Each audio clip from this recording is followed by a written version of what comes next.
Lisa, I am so glad you're here and I'm so glad that we get to chat today. The first question that I want to ask you is a pretty classic one. How did you get into franchising? So I met a wonderful woman who you might know named Katie Lepper. We worked together a few years ago, like 6 years ago, in catering and events. We've stayed in touch.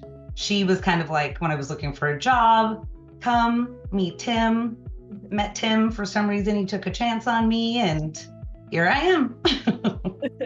That's amazing. I love it. So you said that you worked in the special events kind of space before. How does your past experience help you now as a franchise coach?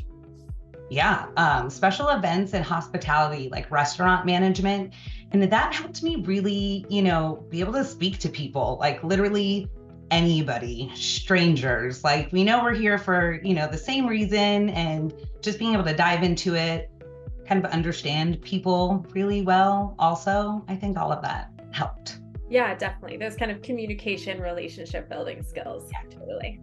And speaking of connecting with people, what is your favorite aspect of working with your clients here at FranCoach? That's probably a big part of it. Like so many people have such amazing life stories that you kind of get a little bit of a glimpse of when you work with them.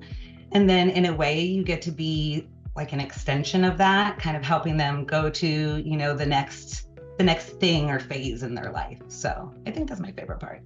Yeah, definitely. I hear that. So why should somebody who is considering owning a franchise come and work with us at FranCoach? That's a great question. It's hard out there.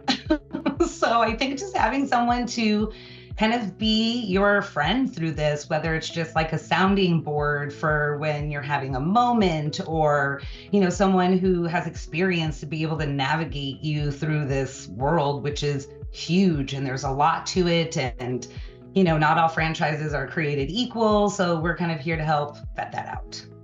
Absolutely. Kind of be that trusted guide and partner throughout the process. What nugget of advice do you have for soon-to-be franchise owners like your clients? Yeah, that's a good question. So much, honestly. I think if you're preliminary in the process, making sure you're doing your due diligence and just gathering all of the information. I think people are quick to make decisions based off of their own lifestyle and spending habits without really understanding, what's out there. And then I think once you are a franchisee, just follow the process. Mm-hmm. That's, I think, the biggest thing once you're in there. Yeah, definitely. I feel like that follow the plan is so important for success. Absolutely. Yeah. Awesome, Lisa. Well, thank you so much for sharing those insights with us. I have a couple of just for fun questions for you. Give people a little behind the scenes. Oh, no. So my first one that we would like to know is, tell us about your brush with fame. So who is the most famous person that you've ever met or encountered? And of course, we're going to want to hear the story. Of course. The tough one. Okay, actually. So while working in the restaurant, obviously you get to meet lots of people. So besides sports players and all of that, I was able to meet the gentleman from American Pie. Gosh, the main character whose name I cannot remember whatsoever, but it was team service. So we all kind of got a chance to literally wait on him. So that was fun. I mean, nothing, you got to be cool when you're at a restaurant. So people, no real great interaction, but he was there. We brought him food and drink. That's amazing. Yeah. That's more than I can say. I have never brought food and drink to a famous person. I wish that I had. Yeah, it's fun sometimes. I believe it. Awesome. Yeah. And I have one final question for you, and this one is FranCoach related. So It's important, Lisa. It's a lot riding on this answer. So much pressure. Which FranCoacher would you switch hair with?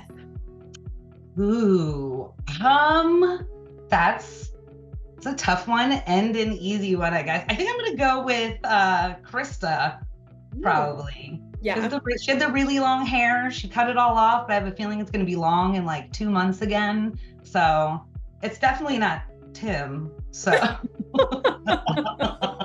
about that. That's who I don't want to change her with. Sorry, Tim. Sorry, Tim. Yeah. That's good. I love that one. Awesome, Lisa. Well, thank you so much for sharing your perspective with us. I really appreciated hearing it.